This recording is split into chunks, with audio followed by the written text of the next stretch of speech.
Punjab librarian exam 2026 की तैयारी करने वाले तमाम विद्यार्थियों का online school India for library science में जोरदार स्वागत है दोस्तों। जैसा कि आपको पता है कि आपका नोटिफिकेशन 785 पदों पर कभी भी आ सकता है, तो मेरी व्यक्तिगत सलाह आप लोगों को यही है कि जितना जल्दी हो सके आप अपने सिलेबस को पूरा करें, ताकि बाद में आपको ज़्यादा से ज़्यादा टाइम रिवाइज और एमसीक्यू सॉल्यूशन में देखने को मिलेगा दोस्तों। आइए शुरुआत करते हैं आपके सिलेबस के हिसाब से। आपके सिलेबस के अंदर ये टॉपिक दिया हुआ है जिसका नाम है आईएनबी। तो आईएनबी क्या है, इसके कितने प्रकार होते हैं, कौन कौन से इसके पब्लिकेशन है, इसको कब रिलीज किया गया, कितनी भाषाओं में जो है इसे प्रकाशित किया जाता है, तमाम छोटे मोटे जो सवाल हैं इस टॉपिक से बनते हैं। और एक्चुअली इस टॉपिक से बहुत सारे क्वेश्चन प्रीवाइज पीवाई क्वेश्चन में भी पूछा जा चुका है। तो आइए शुरुआत करते हैं आज का topic I&B, Indian national bibliography. जो विद्यार्थी पहली बार इसको क्लास को देख रहे हैं उनसे मेरा विशेष निवेदन है कि आप हमारा जो टेलीग्राम चैनल जरूर ज्वाइन कीजिएगा। इस क्लास की जो पीडीएफ है वो पीडीएफ आपको टेलीग्राम चैनल पर मिल जाएगी, जिसका लिंक हमने डिस्क्रिप्शन के अंदर दे रखा है। अगर आप हमारे साथ PSSB की तैयारी करना चाहते हैं तो हमारा ऐप डाउनलोड करें और ऐप के अंदर जाके जो है एक बार फ्री कंटेंट जरूर देखें, ताकि आपको पता चलेगा कि लाइब्रेरी साइंस को कैसे पढ़ा जाता है। अधिक जानकारी के लिए दिए गए नंबर पे आप कभी भी कॉल या मैसेज कर सकते हैं दोस्तों। ये हमारा व्हाट्सएप चैनल भी है। देखिए दोस्तों, इस टॉपिक को शुरू करने से पहले हम जो है इसके बारे में पढ़ते हैं, आईएनबी के बारे में पढ़ते हैं कि आईएनबी है क्या, ठीक है ना। तो पहले तो मैं आपको बताना चाहता हूं कि इस टॉपिक को शुरू करने से पहले आप सभी अपना पेन और रजिस्टर उठा लीजिए, क्योंकि मेरा मानना है कि जब तक लिखोगे नहीं तब तक सीखोगे नहीं। तो पेन और रजिस्टर उठा लीजिए। जैसे जैसे मैं थ्योरी पढ़ा रहा हूँ वैसे वैसे मेरे साथ भी आप नोट्स बनाइए। हालांकि एक बार आपको मेहनत लगेगी, लेकिन उसके बाद इस टॉपिक का आप कितनी बार रिवीजन कर सकते हैं ये आप ही जान सकते हैं, क्योंकि जितना ज़्यादा रिवीजन करोगे, जितना ज़्यादा एमसीक्यू सॉल्व करोगे, उतना ज़्यादा आपको फायदा होने वाला है दोस्तों। देखिए, आज का टॉपिक है आईएनबी, इंडियन नेशनल बिब्लियोग्राफी। लेकिन इस टॉपिक की शुरुआत होती है यहाँ से। टॉपिक की शुरुआत होगी आपके बिब्लियोग्राफी, ठीक है ना। बिब्लियोग्राफी का जो पार्ट होता है आईएनबी। तो सबसे पहले हम थोड़ा सा जो है इस टॉपिक को डीपली पढ़ते हैं। सबसे पहले हम समझते हैं कि भाई बिब्लियोग्राफी क्या होता है। देखिए, बिब्लियोग्राफी का मतलब होता है ग्रंथ सूची। क्या कहते हैं दोस्तों? ग्रंथ सूची कहते हैं। तो बिब्लियोग्राफी क्या है उसके बारे में हम चर्चा करते हैं। सबसे पहले तो मैं बात बताना चाहता हूं। देखिए, it is a list of documents. ये क्या होती है बिब्लियोग्राफी? जो है डॉक्यूमेंट्स की एक लिस्ट होती है। क्या होती है दोस्तों? डॉक्यूमेंट्स की लिस्ट होती है। विच आर कलेक्टेड, जिन्हें इकट्ठा किया जाता है। विच आर कलेक्टेड यानी जिन्हें इकट्ठा किया जाता है, कलेक्टेड। विच आर कलेक्टेड, जिन्हें इकट्ठा किया जाता है फॉर सम पर्पज, किसी अन्य उद्देश्य के लिए, किसी अन्य उद्देश्य के लिए। तो पहला सवाल तो आपकी परीक्षा में पूछा जाता है कि ये परिभाषा बहुत सारे एग्जाम में पूछी गई है, ठीक है ना। ये जो डेफिनेशन है ये क्या है दोस्तों? ये एक डेफिनेशन है। और ये डेफिनेशन किसके द्वारा दी गई थी? ये डेफिनेशन दी गई थी बाय डॉक्टर SR रंगनाथन। किसके द्वारा दी गई थी दोस्तों? डॉक्टर SR रंगनाथन के द्वारा दी गई थी। देखिए, डॉक्टर SR रंगनाथन के हिसाब से बिब्लियोग्राफी की परिभाषा क्या है कि it is a list of documents, यानी ये डॉक्यूमेंट की एक सूची होती है। विच आर कलेक्टेड, जिन्हें एकत्रित किया जाता है फॉर सम पर्पज, किसी अन्य उद्देश्य के लिए, ठीक है ना। तो किसी अन्य उद्देश्य के लिए जिन डॉक्यूमेंट्स को इकट्ठा किया जाता है, जिन डॉक्यूमेंट्स की जो लिस्ट तैयार की जाती है, उसे हम क्या कहते हैं दोस्तों? बिब्लियोग्राफी कहते हैं। क्या कहते हैं दोस्तों? बिब्लियोग्राफी कहते हैं। अब जो है सबसे इंपॉर्टेंट बात है कि बिब्लियोग्राफी जो शब्द है, ये शब्द कौन सी भाषा से लिया गया है? ये सवाल कई बार पूछा जाता है।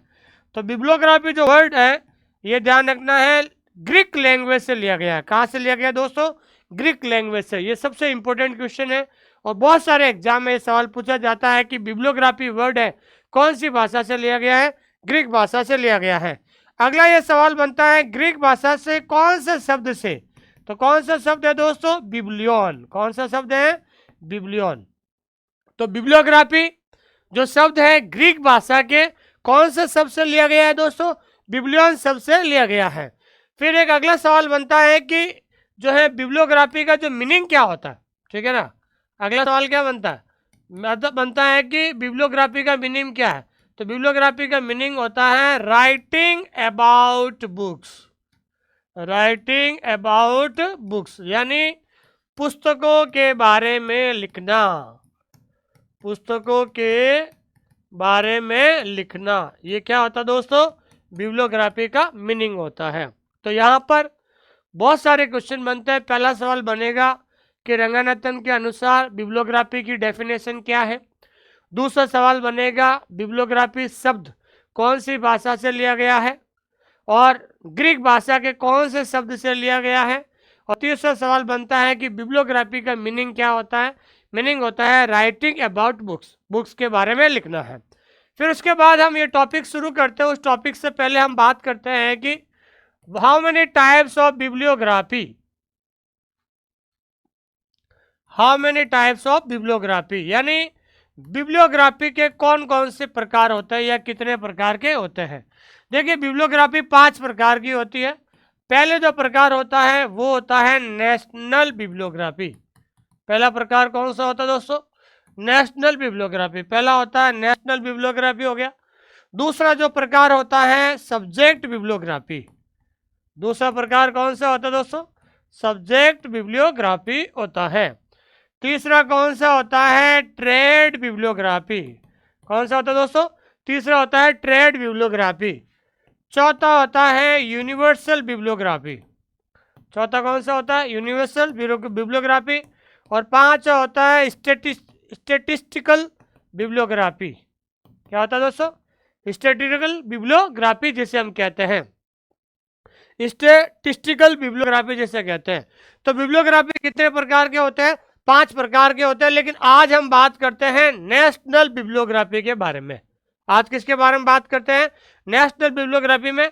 तो नेशनल बिब्लियोग्राफी भी 2 प्रकार की होता है। पहला होता है INB। क्या होता है दोस्तों? INB। और दूसरा नेशनल बिब्लियोग्राफी होता है BNB। क्या होता है दोस्तों? BNB होता है, ध्यान रखना, ठीक है। तो INB टॉपिक शुरू करने से पहले आपको समझना पड़ेगा कि भाई INB होता क्या, कि INB बिब्लियोग्राफी है, बिब्लियोग्राफी का मीनिंग क्या है, कौन से वर्ड से लिया गया, क्या डेफिनेशन है, उसके 5 प्रकार के होते हैं। तो आज हम बात करें नेशनल बिब्लियोग्राफी में पढ़ रहे हैं। नेशनल बिब्लियोग्राफी 2 प्रकार की होती है, INB और BNB।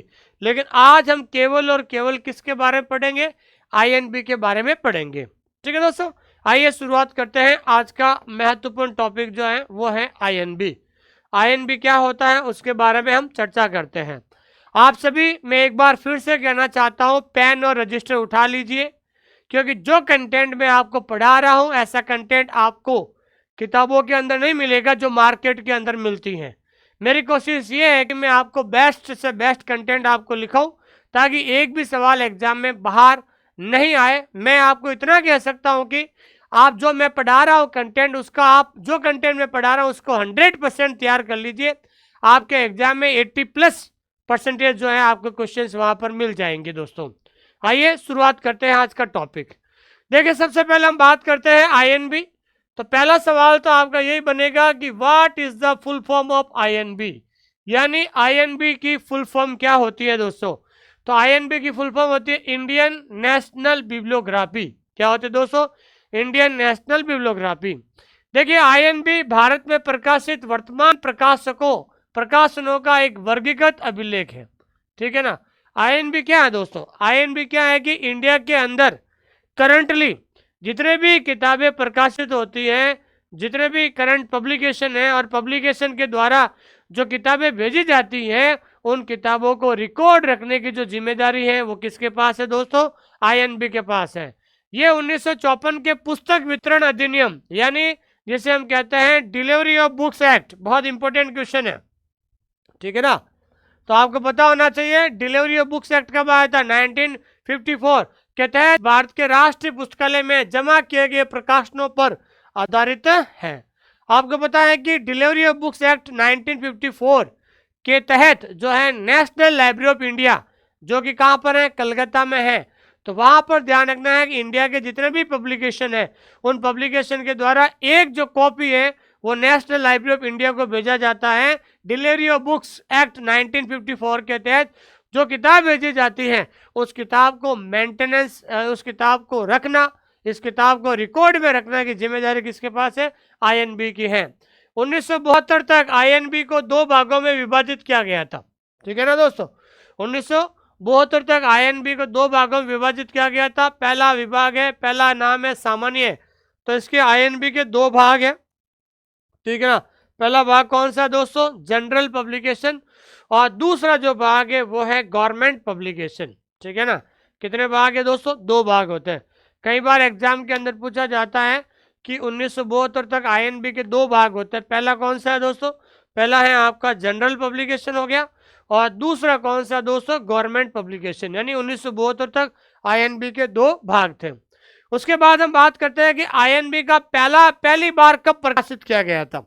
I&B was first published, तो आईएनबी को पहली बार प्रकाशित किया गया था अक्टूबर 1957। देखिए दोस्तों, ये 1957 सबको याद रहता है, लेकिन आपको ध्यान रखना है, महीना भी याद रखना है। कई बार अभी आरपीएससी का पेपर हुआ था, उसके अंदर महीना भी पूछ लिया गया था, तो आपको पूरा याद रखना है कि आईएनबी को पहली बार जो है कब प्रकाशित किया गया था? अक्टूबर 1957 में प्रकाशित किया गया था। और आईएनबी को किसके द्वारा प्रकाशित किया गया था? तो आईएनबी को प्रकाशित किया गया था सेंट्रल रेफरेंस लाइब्रेरी, जिसे हम क्या कहते हैं? CRL। ठीक है ना, सेंट्रल रेफरेंस लाइब्रेरी जिसे हम कहते हैं CRL। तो आईएनबी को सेंट्रल रेफरेंस लाइब्रेरी जो कहाँ पर है दोस्तों? ये कलकत्ता में है। कहाँ पर है दोस्तों? कलकत्ता में है। इसके द्वारा इसको प्रकाशित किया गया था। और सेंट्रल रेफरेंस लाइब्रेरी की स्थापना कब हुई थी? इसकी स्थापना हुई थी 1955 यानी 1955 में। कब हुई थी? 1955 में हुई थी। उसके बाद हम बात करते हैं कि आईएनबी कौन सा स्रोत है। आपको पता है कि जो है सूचना स्रोत को 3 भागों में बांटा है, प्राइमरी, सेकेंडरी और टर्टरी। तो ध्यान रखना, आईएनबी जो होता है वो सेकेंडरी सोर्स होता है। क्या होता है दोस्तों? सेकेंडरी सोर्स, जिसे हम कहते हैं द्वितीयक स्रोत। हिंदी में क्या कहते हैं दोस्तों? द्वितीयक स्रोत भी कहते हैं दोस्तों। ठीक है, तो आईएनबी का जो ये इंट्रोडक्शन है कि आईएनबी जो है एक तरीके से रिकॉर्ड रखता है जो है इंडिया के अंदर जितने भी पब्लिकेशन है, और इन पब्लिकेशन के द्वारा जो नेशनल लाइब्रेरी ऑफ इंडिया जो कि कलकत्ता में स्थित है, उनको डिलीवरी ऑफ बुक्स एक्ट 1954 के तहत एक किताब वहाँ पर भेजी जाती है। उस किताब को जो है रिकॉर्ड में रखने की जो जिम्मेदारी है वो किसका है दोस्तों? आईएनबी की जिम्मेदारी होती है दोस्तों। ठीक है, फिर उसके बाद हम बात करते हैं दोस्तों कि आईएनबी तो आईएनबी ध्यान रखना, पहले इसकी जो है फ्रीक्वेंसी क्या थी? त्रैमासिक। तो आईएनबी का पहला अंक निकाला गया था। तो आईएनबी का जब पहली बार जब इसको प्रकाशित किया गया था अक्टूबर 1957 में, इसकी जो फ्रीक्वेंसी थी वो क्या थी? त्रैमासिक थी। लेकिन केंद्रीय संदर्भ पुस्तकालय कलकत्ता द्वारा पंडित जवाहरलाल नेहरू द्वारा, very important, very very important, Pandit Jawaharlal Nehru द्वारा 15 अगस्त 1958 को जारी किया गया था। देखिए, 2 तरह के सवाल बनेंगे। पहला सवाल बनेगा कि आईएनबी को पहली बार प्रकाशित कब किया गया था? तो पहली बार प्रकाशित किया गया था अक्टूबर 1957 में। लेकिन दूसरा सवाल बनेगा कि आईएनबी को रिलीज कब किया गया था? तो ध्यान रखना, आईएनबी को रिलीज किया गया था, वो रिलीज किया गया था आपके 15 अगस्त 1958 को रिलीज किया गया था। किसके द्वारा? पंडित जवाहरलाल नेहरू के द्वारा। तो 2 सवाल है, यहाँ पर आपको कंफ्यूजन होने की जरूरत नहीं है। आईएनबी को पहली बार प्रकाशित किया गया था, पहली बार प्रकाशित कब किया गया था? अक्टूबर 1957 में, और क्वार्टरली यानी त्रैमासिक रूप से। ठीक है, लेकिन दूसरा सवाल ये बनता है कि आईएनबी को रिलीज कब किया गया था? तो ध्यान रखना है, आईएनबी को रिलीज किया गया था 15 अगस्त 1958 को। किसके द्वारा? JL नेहरू यानी जवाहरलाल नेहरू जी के द्वारा जो है इसको पहली बार जारी किया गया था। और 1964 से ये हर साल मासिक और संचयी रूप से प्रकाशित हो रहा है। ठीक है ना, शुरुआती में ध्यान रखना ये क्या था? त्रैमासिक था, लेकिन करंट इसकी जो वर्तमान जो फ्रीक्वेंसी है 1964 के बाद से करंट जो है फ्रीक्वेंसी क्या है दोस्तों, मंथली है। मंथली का मतलब मासिक रूप से है। ये सवाल एग्जाम के अंदर अक्सर पूछा जाता है कि what is the current frequency of I&B. I&B की वर्तमान जो है अवधि कौन सी है, तो आईएनबी की जो अवधि होती है वर्तमान में क्या है दोस्तों, मासिक है, मंथली है। यानी 1964 के बाद जो है अभी तक जो है आईएनबी को हर महीने जो है प्रकाशित किया जाता है।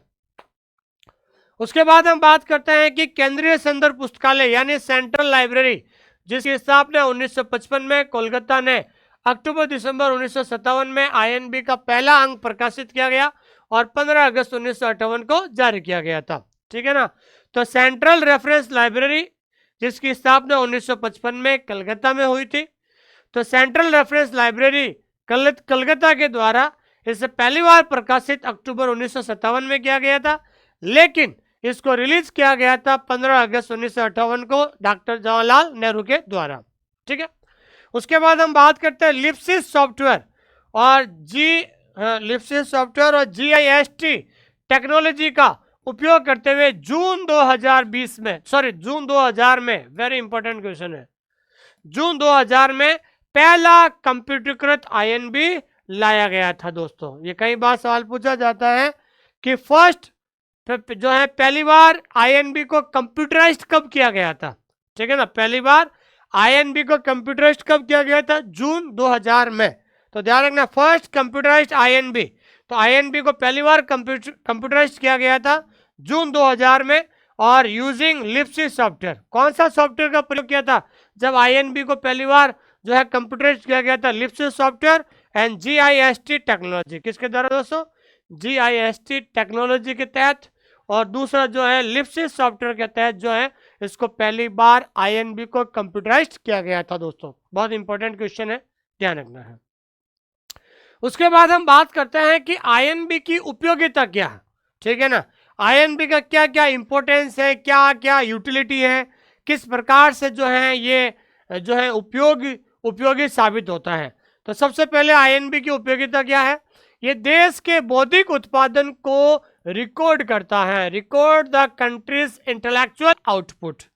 इंटेलेक्चुअल आउटपुट का मतलब होता है कि देश के अंदर जितने भी पब्लिकेशन है और पब्लिकेशन के साथ जो बड़े बड़े जो लेखक हैं, वो लेखक जो अपने आइडियाज, अपने जो विचार प्रकट करते हैं और विचार प्रकट करने के बाद उन विचारों को एक ही प्रत्येक लेखक जो है अपने विचारों को किसी पब्लिकेशन के साथ जो है मिलकर वो किताब निकालते हैं।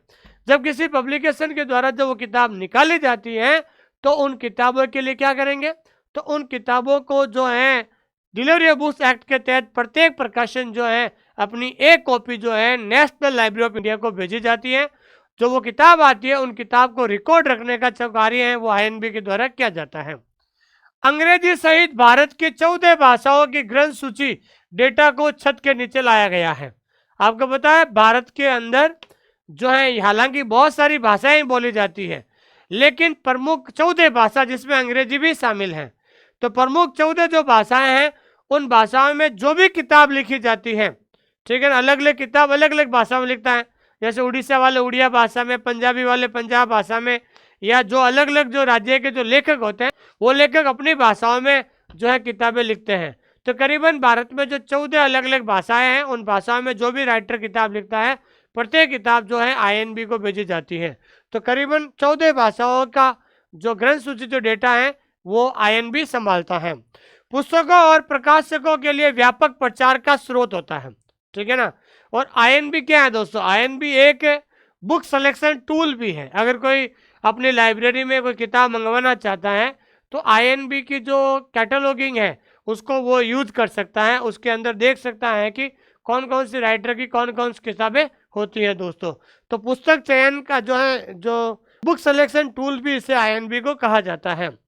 लाइब्रेरियन और पुस्तक विक्रेता के लिए पुस्तक चयन उपकरण है। ये आ गया दोस्तों, मैंने क्या कहा कि जो है लाइब्रेरियन और पुस्तक विक्रेता, अगर कोई लाइब्रेरियन है और अपनी लाइब्रेरी में कोई किताब मंगाना चाहता है और उससे बहुत सारी किताबों की जानकारी चाहिए तो वो आईएनबी के ऊपर जाकर जो है हजारों संख्या में किताबें पढ़ी हैं उन किताबों के बारे में वो जानकारी ले सकता है। कुल मिलाकर कह सकते हैं कि आईएनबी एक बुक सिलेक्शन टूल है। बुक सिलेक्शन टूल का मतलब यह है कि पुस्तक चयन करने का एक साधन भी माना जाता है दोस्तों। उसके बाद हम बात करते हैं कि आईएनबी की कल्पना पुस्तक वितरण अधिनियम 1954 के प्रावधान के तहत राष्ट्रीय पुस्तकालय कोलकाता द्वारा प्राप्त पुस्तकों के आधार पर अंग्रेजी सहित भारत की 14 प्रमुख भाषाओं में वर्तमान प्रकाशनों के सटीक, व्यापक और आधिकारिक ग्रंथ सूची रिकॉर्ड के रूप में की गई थी। तो आईएनबी की स्थापना का उद्देश्य क्या था कि डिलीवरी ऑफ बुक्स एक्ट 1954 के तहत इंडिया में जितने भी पब्लिशर हैं, वो पब्लिशर एक किताब जो है नेशनल लाइब्रेरी ऑफ इंडिया जो कि कलकत्ता में उपस्थित है, वहाँ पर सभी प्रकाशक जो है एक एक किताब वहाँ पर भेजेंगे, क्योंकि डिपोजिटरी लाइब्रेरी भी है, इसलिए वहाँ पर भेजी जाती है।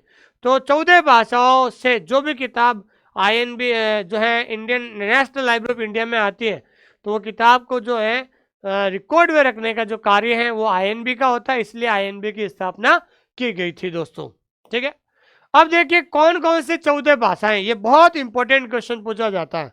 सवाल क्या पूछेगा कि आईएनबी में 14 भाषा, आईएनबी के लिए 14 भाषाओं में अलग अलग किताबें भेजी जाती है, वो 14 भाषाएं कौन सी है। ठीक है ना, तो आपको सबसे पहले तो ध्यान रखना ये 14 भाषाएं हैं, लेकिन 14 भाषाओं को जो है एक शॉर्ट सिंबल के रूप में भी लिखा गया है, वो आपको सिंबल भी पूछा जा सकता है परीक्षा के अंदर।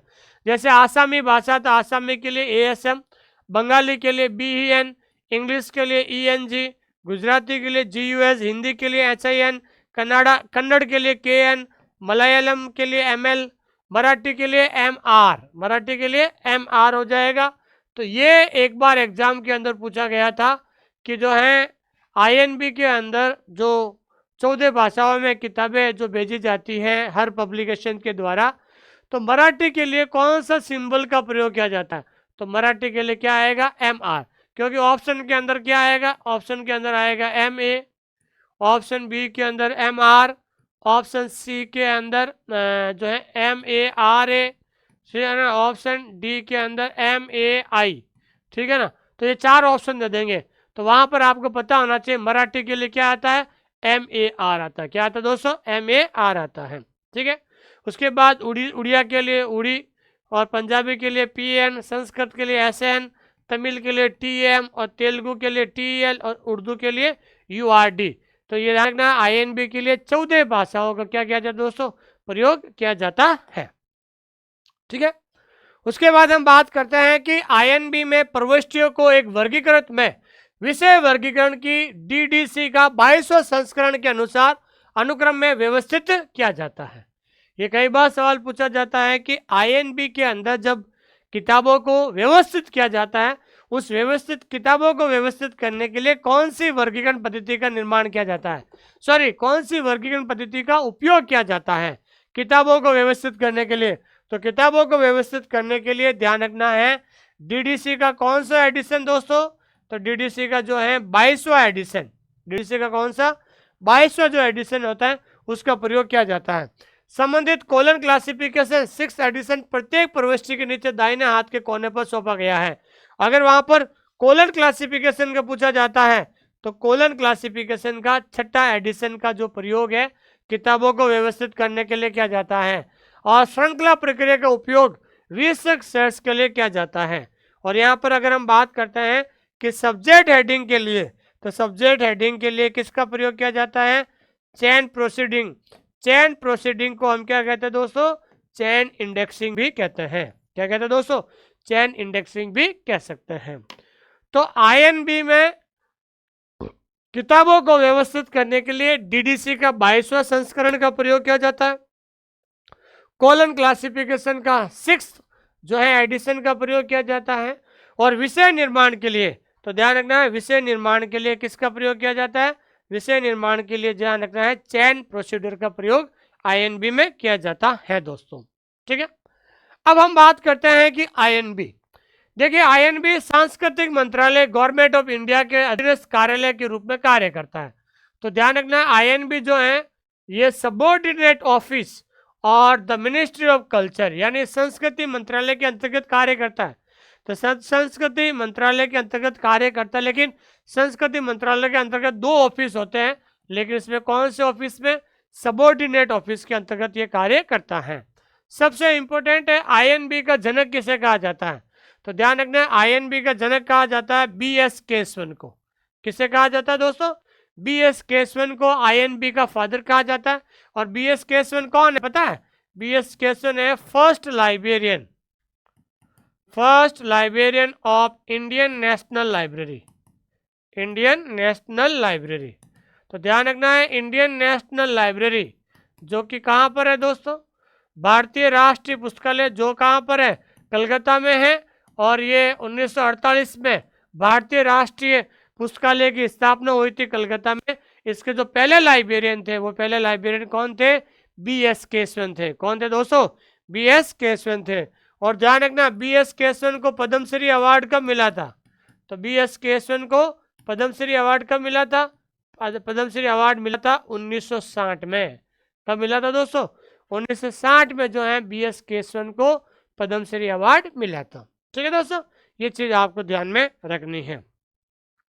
उसके बाद केंद्रीय संदर्भ पुस्तकालय सीआरएल द्वारा शुरू किए गए भारतीय राष्ट्रीय ग्रंथ सूची यानी आईएनबी के कंप्यूटराइज संस्करण डेटाबेस को आईएनबी ऑनलाइन डेटाबेस के रूप में जाना जाता है दोस्तों। तो आपको पता है कि 2000 में आईएनबी को पहली बार कंप्यूटराइज किया गया था। उसमें लिप्सिस सॉफ्टवेयर का प्रयोग किया गया था। लेकिन इसका जो ऑनलाइन डेटाबेस है, उस ऑनलाइन डेटाबेस को किस रूप में जाना जाता है? ऑनलाइन डेटाबेस को कहा जाता है आईएनबी ऑनलाइन डेटाबेस। ठीक है ना। और जिसकी वेबसाइट क्या है दोस्तों? ये आपकी जो है वेबसाइट है inbonline.nic.in पर ये सारी चीज़ें उपलब्ध होती हैं दोस्तों। तो आईएनबी की जो वेबसाइट है, ये वेबसाइट यहाँ पर है। ठीक है दोस्तों, आइए शुरुआत करते हैं आगे जी। अब हम बात करते हैं दोस्तों, आईएनबी को 2 भागों में बांटा गया है। आईएनबी को कितने भागों में बांटा गया? 2 भागों में। पहला है जनरल पब्लिकेशन, पहला कौन सा? General publication. और दूसरा जो है गवर्नमेंट पब्लिकेशन। हमने पढ़ा था अभी आईएनबी को 2 भागों में बांटा गया है। प्रारंभ का मतलब तो शुरुआत में इसे 2 भागों में विभाजित किया गया था। भाग 1 है, भाग 1 का नाम है जनरल पब्लिकेशन जो कवर करता है। और भाग 2 है, भाग 2 क्या दोस्तों? गवर्नमेंट पब्लिकेशन है। और प्रत्येक भाग में यानी इनमें भी प्रत्येक भाग में 2 खंड वर्णमाला और वर्गीकृत यानी अल्फाबेटिकल एंड क्लासिफाइड थे। देखिए सवाल कई बार पूछा जाता है परीक्षा के अंदर कि जब आईएनबी की स्थापना हुई थी 1957 में, अक्टूबर 1957 में, तो आईएनबी के उस समय कितने भाग थे? 2 भाग थे। पहला भाग था जिसका नाम है जो है जनरल पब्लिकेशन, दूसरा भाग था गवर्नमेंट पब्लिकेशन है। लेकिन प्रत्येक पब्लिकेशन के अंदर भी 2 खंड थे, 2 वॉल्यूम थे। पहला वॉल्यूम का नाम है अल्फाबेटिकल वॉल्यूम और दूसरा वॉल्यूम का नाम है क्लासिफाइड है।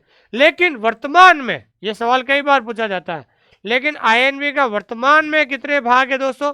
वर्तमान में 3 भाग होते हैं। कितने भाग है दोस्तों? 3 भाग है।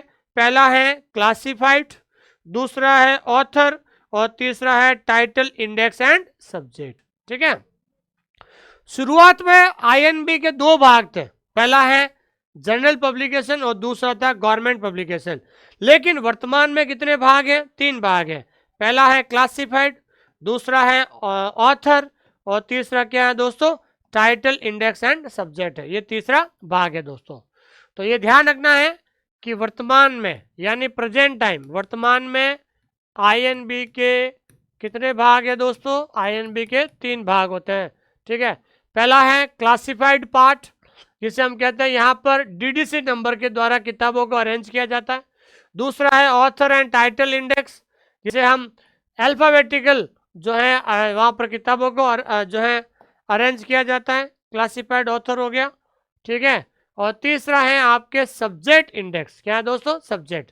तो पहला आपका हो गया क्लासिफाइड हो गया, ठीक है, दूसरा ऑथर हो गया, तीसरा सब्जेक्ट हो गया। तो सब्जेक्ट इंडेक्स में क्या होगा?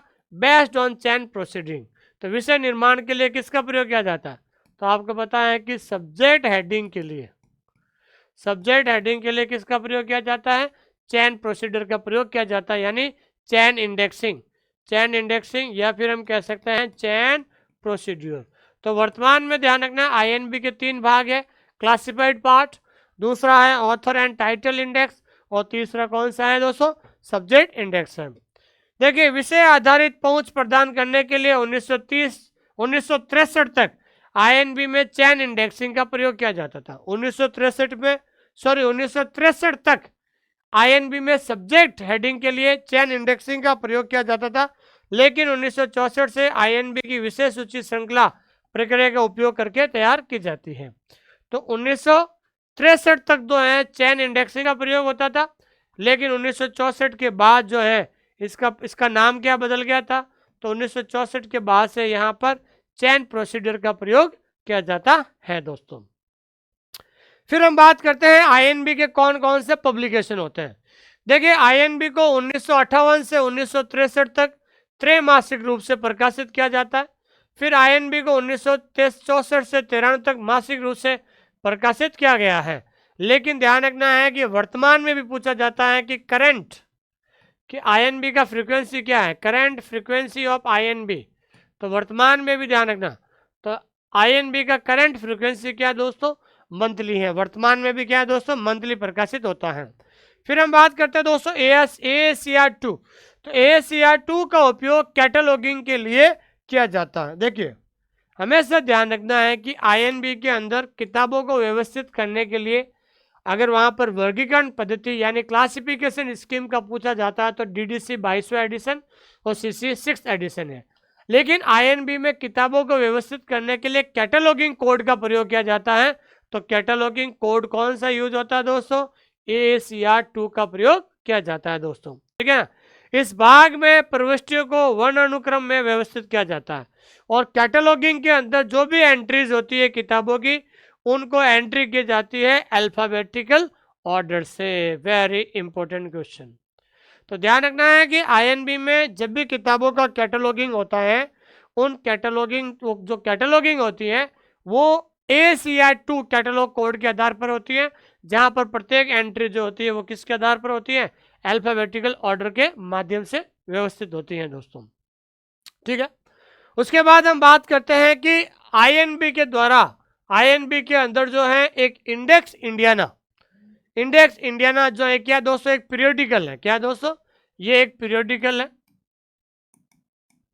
ये क्या दोस्तों, एक पीरियोडिकल है जो आईएनबी के अंदर बहुत महत्वपूर्ण रोल निभाती है। इंडेक्स इंडियाना भारतीय भाषा पत्रिकाओं में दिखाई देने वाला आवधिक साहित्य का एक आधिकारिक रिकॉर्ड है दोस्तों। ये सबसे बड़ी बात क्या है कि ये एक पीरियोडिकल लिटरेचर का क्या है दोस्तों, एक रिकॉर्ड है। सूचकांक इंडियाना का पहला अंक 1977 में, वेरी इंपॉर्टेंट, कई बार पूछा जाता है कि इंडेक्स इंडियाना क्या है दोस्तों, एक पीरियोडिकल लिटरेचर है जिसको पहली बार 1977 में त्रैमासिक रूप से दिखाई दिया था। 1981 से इसे सालाना का मतलब होता है ईयरली।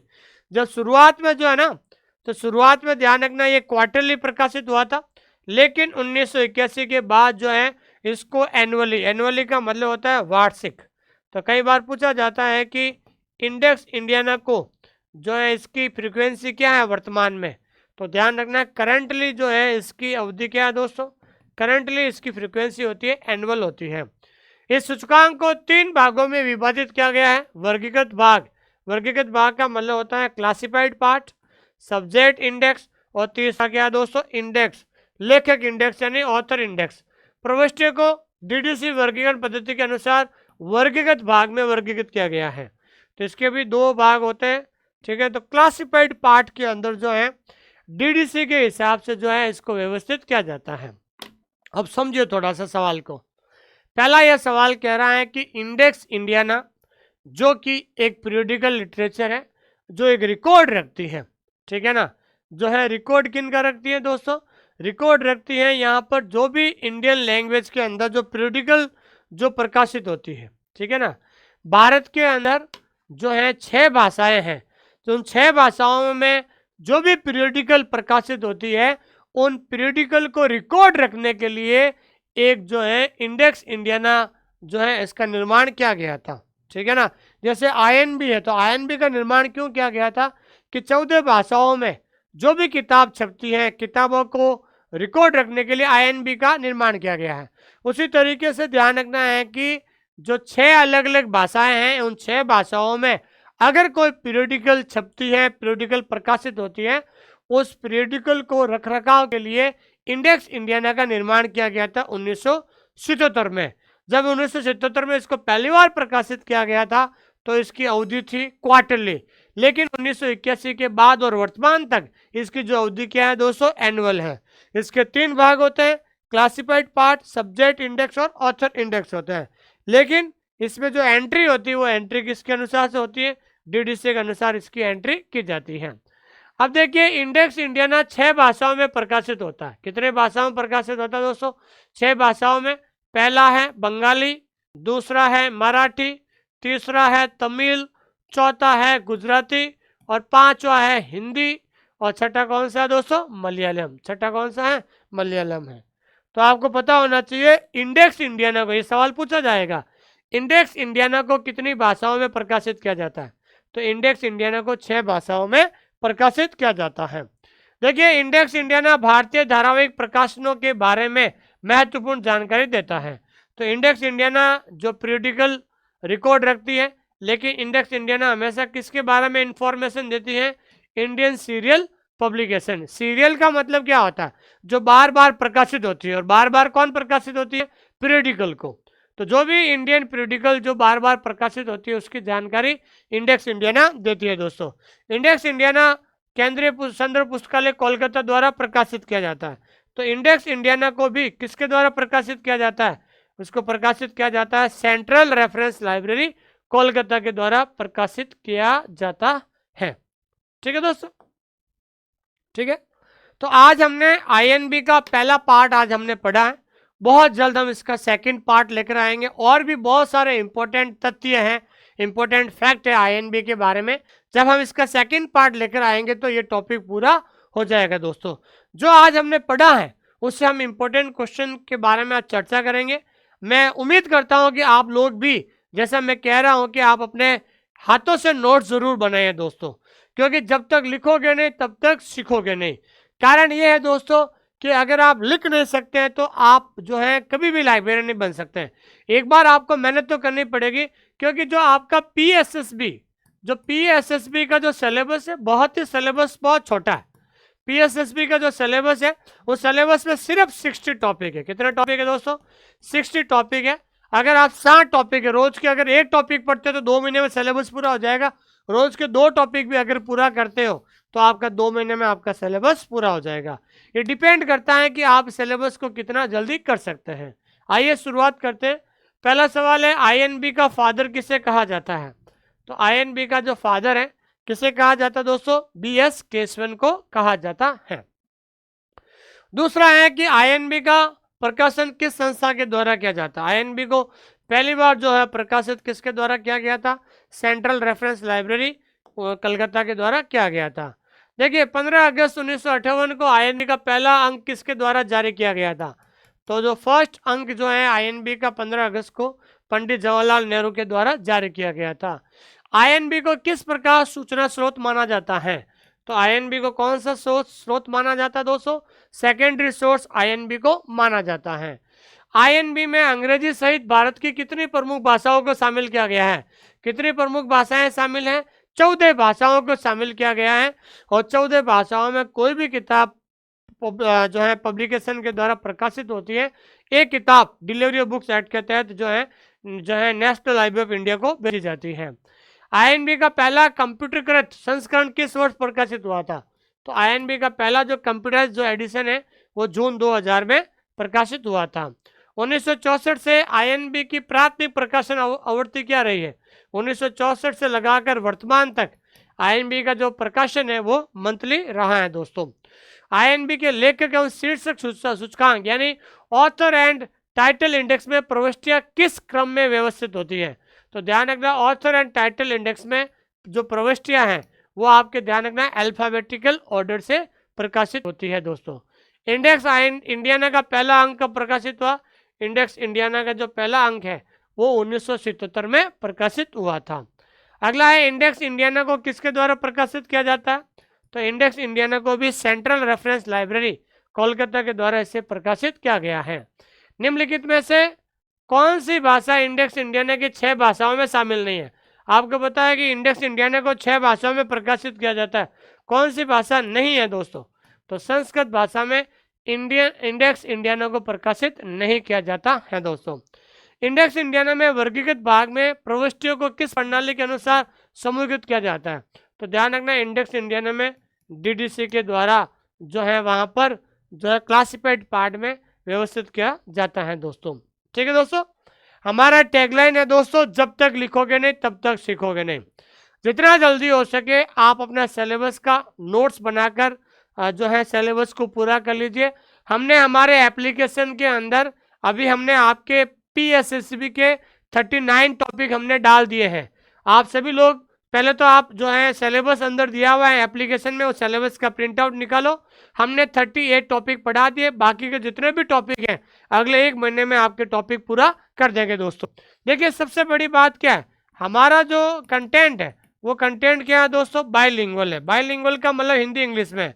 अगर आप एप्लीकेशन में जाओगे तो प्रत्येक जो टॉपिक है हर एक टॉपिक का वीडियो है, वीडियो के नीचे क्या है दोस्तों PDF है, और PDF के नीचे क्या दिया हुआ दोस्तों, टेस्ट दिया हुआ है। पहले आपको PDF से नोट्स बनाओ, नोट्स बनाने के बाद वीडियो देखो, और वीडियो देखने के बाद आपको क्या करना है, टेस्ट देना है, जिससे आपके अंदर एक कॉन्फिडेंस आएगा कि जो टॉपिक हमने पढ़ा है हमें कितना याद हुआ है दोस्तों। अगर आप पंजाब लाइब्रेरियन की तैयारी हमारे साथ करना चाहते हैं तो ध्यान रखना, पहले हमारा जो कोर्स था वो 6,000 रुपये का था। अभी हमारा कोर्स 50% ऑफर के साथ आपको मिल रहा है मात्र 2,999 में। 2,999 में जो है ये हमारा विशेष ऑफर में ये किताब आपको नहीं, ये कोर्स मिल रहा है दोस्तों। और आपको यहाँ पर बाइलिंगुअल कंटेंट आपको देखने को मिलेगा दोस्तों। और अभी हाल ही में राजस्थान में हमने बहुत जानदार सिलेक्शन दिया, चाहे RPSC सेकेंड ग्रेड की बात करें, थर्ड ग्रेड की बात करें, अभी HPJO लाइब्रेरी का भी हमारे यहाँ से सिलेक्शन हुआ है। अगर आपको लगता है कि हमें प्रैक्टिस के लिए PY क्वेश्चन पेपर चाहिए तो PY क्वेश्चन पेपर के लिए आप ये तीनों किताबें घर बैठे ऑर्डर कर सकते हैं। और ऑर्डर करने के लिए आपका हमारा जो वेबसाइट है OSI4library.com, यहाँ से किताबें ऑर्डर कर सकते हैं। और किताबें जो है जिसमें क्वेश्चन और ऑप्शन ये आपके क्या दोस्तों, बाइलिंगुअल है, ताकि आपको पढ़ने में कोई इश्यू नहीं रहेगा। ये क्लास कैसी लगी है आप जरूर मुझे कमेंट करके बताइए, और पॉजिटिव कमेंट जरूर करें ताकि मुझे लगेगा कि भी आप लोग कितना इंटरेस्ट ले रहे हो। Thank you very much.